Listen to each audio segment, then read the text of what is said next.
Bonjour à tous, bienvenue sur Crypto Ali. J'espère que vous allez bien en ce dimanche soir 11 octobre.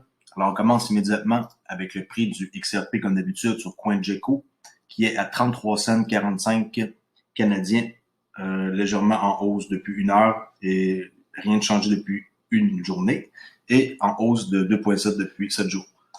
La capitalisation boursière est de 480 milliards de dollars. Ça, c'est bon. Il y a une augmentation depuis une semaine de beaucoup d'argent injecté dans le système. Et la prédominance est toujours du Bitcoin 57,6 et le gaz du Ethereum qui est légèrement bas, même s'il est trop haut, comme d'habitude. Alors, on continue avec la heatmap. On voit que c'est super beau. C'est vert à 90-10%. Ben, 90% vert, 10% rouge. Excusez-moi, je me suis mal exprimé. OK, Fiat League. Qu'est-ce qui se passe présentement? 25,52 US en hausse de 20%, 400 000 trades par minute, pas mal tout aux États-Unis présentement. Ici, il y a un bon bloc de 351 000 XRP 960. Off, ça c'est un bon montant. Une bonne quantité plutôt. OK, allez voir fiatleague.com, je vous le conseille. C'est super bon pour avoir un aperçu de tout ce qui se passe sur la crypto avec l'argent qui est injecté en temps réel. Ici, on peut voir 43 gagnants, 14 perdants. Alors, la majorité est du côté bullish aujourd'hui. Alors, acheteur. On commence avec la nouvelle ici de X Anderson. Voici quelques participants au CBOS qui travaillent avec Ripple. Il a fait un tableau et on va voir dans la fenêtre suivante que R3 est au CBOS et que R3, fonctionne avec Ripple. Alors, le XRP, c'est le premier mécanisme qui a eu lieu avec R3. Alors, ça démontre encore une fois que Temenos, qui est client de Ripple, utilise R3, qui est connecté avec XRP. C'est juste des liens. Volente, Accenture, Finastra. Tout ça ici, là, c'est tout des liens. Puis les gens, ils commencent à comprendre comment ça fonctionne. Puis quand on est du monde qui sont intéressés à, à retirer plus tard le fruit de nos efforts, ben, on s'organise pour suivre à la lettre tout ce qui se passe dans le domaine de la crypto-monnaie, dont XRP dans mon cas. Ici, une nouvelle de Darren qui dit que le XRP est bien positionné pour la vente, en gros, des devises numériques de la Banque centrale, CBDC, Central Bank Digital Currency. Puis que Algo se positionne aussi pour les CBDC. Comme par hasard, les deux sont réglementés avec les normes ISO 20022. On va voir sur le tableau suivant. C'est très intéressant de voir comment c'est fait. L'Interledger Protocol, la famille, ISO 20022 écosystème en date du 24 juillet 2020. Alors, on commence avec Zinfin, ici, qui je vous conseille de regarder leur projet, c'est super intéressant, avec le XDC. JP Morgan, avec leur jetons là, qu'ils vont utiliser entre eux autres là, dans les banques à l'interne. Circle avec le USDC, stablecoin Algorand, ça fonctionne ensemble. Stellar avec IBM pour la portion haut du tableau, Accenture, SAP, Oh, IOTA ici, très bon projet. J'ai pas investi là-dedans, mais je commence à regretter parce que c'est un bon projet, ça. Même je suis pas un conseiller financier. C'est un très bon projet à regarder de plus près. Et Ripple, sans oublier notre petit chéri qu'on adore tous. Alors, l'Interledger Protocol ici, Ripple, qui est connecté, comme on peut voir, avec R3 et Corda, qui est ISO 20022. Et bien entendu, Swift, là, qui ne va pas disparaître de la map, qui vont rester toujours dans la famille ici, Interledger Protocol. Une nouvelle ici, la bourse de Zimbabwe, ouverte à la cotation cryptographique sous réserve de l'approbation réglementaire. Et oui, le PDG de Zimbabwe Stock Exchange, le ZSE, Justin, Justin, on l'appelait comme ça, selon la famille, je suis pas capable de le dire, a déclaré que sa filiale récemment agréée, la Victoria Falls Stock Exchange, est ouverte à la cotation du Bitcoin et d'autres crypto-monnaies. Cependant, selon les rapports des médias sociaux, ces listes dépendent toujours de l'obtention par les émetteurs d'actifs numériques d'une approbation réglementaire. Le rapport ne fournit aucun détail sur les exigences que les émetteurs de crypto-monnaies doivent respecter pour que les jetons respectifs soient répertoriés. Alors, on voit ce qui est partout dans le monde, hein. C'est parti, puis il n'y a rien qui va arrêter la crypto-monnaie. Ici, Le CEO Brad Garlinghouse qui signale que c'est une grande victoire pour Ripple au cours du week-end dernier, alors que le juge américain jette presque tous les recours collectifs qui ont qualifié XRP de sécurité non enregistrée. Alors, sur 2 réclamations, 3 rejetées avec préjudice et aussi 16 déclarations sur 17 jugées clairement admissibles. Alors, écoutez, c'est sûr qu'ils vont toujours avoir des ennemis qui vont vouloir leur nuire, puis ils vont se défendre parce que Ripple sont là pour rester, puis ils vont bouleverser le monde dans la finance. MoneyGram qui étend sa relation avec Walmart, 6 octobre, sur le site paiement.com. MoneyGram International, la société mondiale de paiement peer-to-peer, P2P comme on peut dire, et de transfert d'argent a étendu sa relation avec Walmart jusqu'en mars 2024. Qu'est-ce qui a annoncé la société texane mardi le 6 octobre? L'accord signifie que les services de MoneyGram continueront d'être disponibles dans plus de 4700 emplacements Walmart, ce qui est énorme, aux États-Unis, à Porto Rico et sur sa plateforme numérique à walmart.moneygram.com. Cette extension à plus long terme témoigne de notre fort alignement sur les stratégies, en cotation bien sûr, centrées sur le client ainsi que notre préférence continue pour la marque MoneyGram sur le point de vente, a déclaré Alex Hone, PDG de MoneyGram. En passant, MoneyGram et Ripple ont acheté au printemps ou cet été, là, je ne m'en rappelle pas, en tout cas, printemps-été 2020, ce serait plus l'été, été 2020, ils ont acheté 20% des parts de MoneyGram. Alors, ils détiennent quand même 1/5 de MoneyGram. En juillet, la société a annoncé que son volume de transactions en ligne avait augmenté de 106% d'une année sur l'autre au cours du 2e trimestre, l'entreprise ayant capitalisé sur une transformation numérique qui avait commencé bien avant la pandémie. Eux, ils ont vu voir arriver ça de loin, on dirait, puis ils ont capitalisé sur ça. Bravo MoneyGram, je trouve ça super bon de votre part. La société a déclaré que les transactions numériques représentaient 27% du total de ses transferts d'argent au cours de la période. C'est quasiment un tiers. En outre, les transactions des partenaires numériques de MoneyGram ont augmenté de 97%. C'est quelque chose, ça, c'est des gros chiffres. Bien content que Ripple soit qu'il les ait achetés à 20%. Encore Brad Garlinghouse, ici le CEO de Ripple, que les sociétés Internet les plus solides construites aux États-Unis, en partie grâce à la clarté de la réglementation. Nous avons cette opportunité avec la blockchain puis les actifs numériques. C'est ce qu'il dit. Puis les acteurs responsables comme Ripple ne cherchent pas à éviter les règles. Nous voulons simplement opérer dans une juridiction où les règles sont claires. Alors, s'il vous plaît, la SEC, déniaisez-vous. Faites en sorte que la réglementation soit claire et que les banques soient capables de trouver une façon, dans le fond, un tiers là, pour custodier les clients pour que notre argent soit en sécurité avec vous.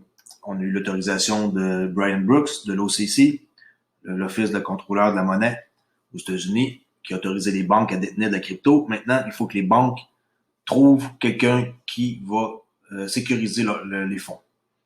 Alors, c'est ça qui bloque présentement. Ben, pas qui bloque, mais qui fait en sorte que ça traîne un peu de la patte. Ici, Sygnum, groupe de SBI Group, SBI qui est un client de Ripple, le plus gros client, crée un fonds de démarrage pour les opportunités d'actifs numériques à Zurich le 6 octobre 2020. Sygnum Group et SBI Group ont conclu un partenariat pour créer un fonds de démarrage investissant dans des opportunités d'actifs numériques en Asie, du Sud-Est et en Europe.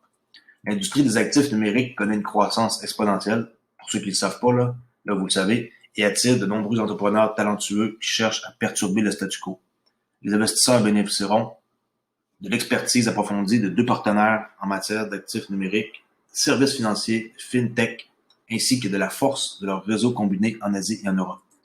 Les actifs numériques et la technologie DLT, Distributed Ledger Technology, sous-jacente, ont un immense potentiel pour révolutionner le système financier et démocratiser, oui, je dis, la propriété d'actifs.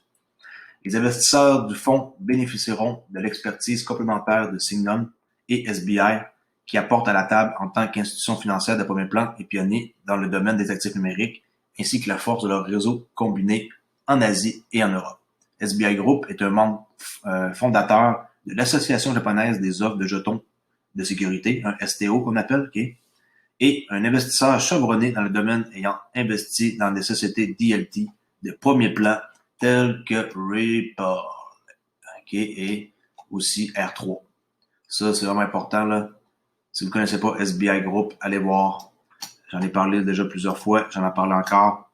Il faut vraiment les prendre au sérieux. Ils détiennent 50% de tout leur portefeuille en XRP, 30% de Bitcoin et 20% d'Ethereum. Alors, ils ont mis 50% de tout leur argent qu'ils investissent dans les XRP, avec un retour annuel de plus de 4 milliards annuels, en anglais, là, AUM, là, de plus de 4 milliards de dollars US. Et en cotation, le DLT a le potentiel de transformer l'infrastructure financière et d'amener l'inclusion financière. Et oui, ça c'est sûr et certain que ça va changer. Et pour faire court, aujourd'hui, ce soir, dimanche, OK, les 49ers qui vont faire en sorte que leur stade va être complètement numérique. Alors, numéraire, comme on peut dire aussi, avec le retour des fans. Les fans qui n'ont pas d'argent liquide peuvent choisir de les mettre sur une carte prépayée. Oh, excusez-moi. Pas prévu ça. Ils vont pouvoir prendre leur argent liquide puis le mettre sur une carte prépayée d'une valeur maximale de 500$. OK? Les fans des 49ers peuvent laisser l'argent à la maison lorsqu'ils seront autorisés à retourner au Levi's Stadium une fois les restrictions relatives à la pandémie assouplies. Le Levi's Stadium sera sans numéraire, permettant uniquement les paiements par carte ou mobile dans les stands de concessions, kiosques, marchandises, partout ailleurs où le fan devra effectuer une transaction monétaire. Les fans ne sont actuellement pas autorisés à entrer dans le stade, mais lorsqu'ils reviendront, les choses seront certainement différentes. Alors, on voit que tout est en train de changer. Puis, même eux autres, ils vont satisfaire là, la demande avec des paiements avec leur téléphone seulement. C'est fini l'argent comptant. Oui, ça va exister encore, mais de moins en moins, le monde va l'utiliser. Et aujourd'hui, j'ai écouté une nouvelle à la télévision qui disait que la monnaie papier, ça reste pendant des semaines, le COVID, puis c'est vraiment pas bon, là. Alors, si vous voulez vraiment avoir des problèmes, utilisez encore l'argent papier, puis vous allez courir après le trou. Alors, c'est vrai, on finit avec ma séance de trading que j'avais oublié. On va prendre cette fois-ci une paire de devises USD contre le franc suisse. Okay? Pourquoi? Tout simplement parce que j'avais ouvert cette fenêtre-là pour vérifier hier à combien que c'était. Ça m'intéressait de voir le dollar US, comment il se comporte avec le franc suisse, puis il se comporte comme que je pensais. Oups, ce graphique-là, vous n'êtes pas censé voir ça tout de suite. Je vais juste corriger ça en mettant une charte nue qu'on appelle, qui est Moving Average, comme ça. Moi, j'étais intéressé à voir comment que le dollar US s'est fait massacrer, si on peut dire, là, depuis ici, avril 2020. Là. Tout s'est passé à peu près ici. Là, c'est des techniques avancées que je vous montre. Là, ça, mais c'est pas grave, prenez des notes pareilles, ça va servir pour plus tard. On aurait pu faire ici une boîte qu'on appelle, attendre qu'il y ait un breakout par en bas, confirmer qu'il y ait un breakout par le bas avec qu'est-ce que je vous ai montré. Okay? Qu'est-ce que je vous ai montré? C'est quoi? Il y a un breakout ici. OK, ça casse la... On va faire ça en bonne uniforme comme d'habitude. Là. Faut que je vous perds. OK, elle casse le cadre ici. La moitié de cette chandelle-là dépasse la mèche de la précédente. Alors ici, il y aurait eu une trade. Mais malheureusement, ici, ça remonte. Alors, avec la technique de sortie, je ne sais pas si on aurait été stoppé. Probablement que oui, parce que c'est quand même une bonne chandelle. C'est ici, là, 72 pips. OK. Mais c'est juste pour vous montrer que ça aurait été une trade valable selon ma technique. Hein? Alors, c'est pas arrangé avec le gars des vues. Tout est live. Là. Je n'avais pas planifié de prendre cette trade-là. J'étais pour vous montrer. Et on peut en prendre un autre. Sinon, vous auriez embarqué sur la prochaine, qui est ici. parce que ça dépasse la mèche de la précédente, le milieu. OK, sinon, qu'est-ce qu'il y a d'autre? Ici, non, non, non, non. Ici, il y a un autre trade.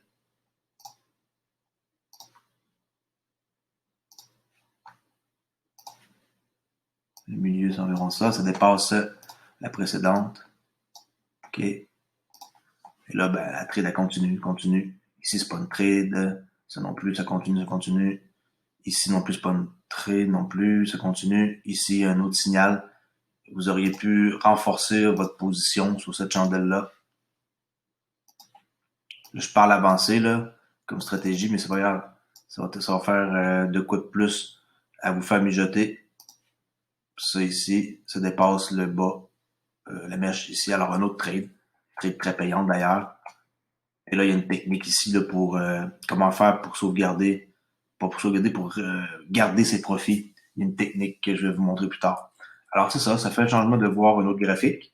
Bientôt aussi, je peux montrer des graphiques sur la crypto-monnaie, comme XRP, mais je ne vais pas vous influencer. Puis XRP, c'est un projet que j'ai sur le long terme en gardant cette monnaie-là le plus longtemps possible, 5 à 10 ans.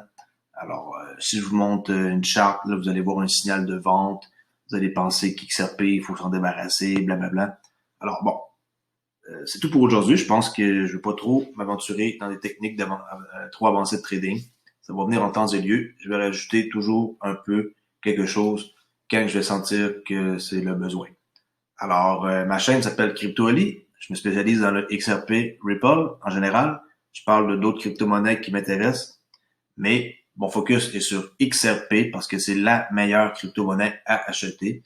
Et à ce jour, elle est toujours à un prix modique de 0,33 cents. Juste à dire que je suis pas un conseiller financier. Prenez avec une pincée de sel qu'est-ce que je dis. Faites vos recherches comme tout le monde.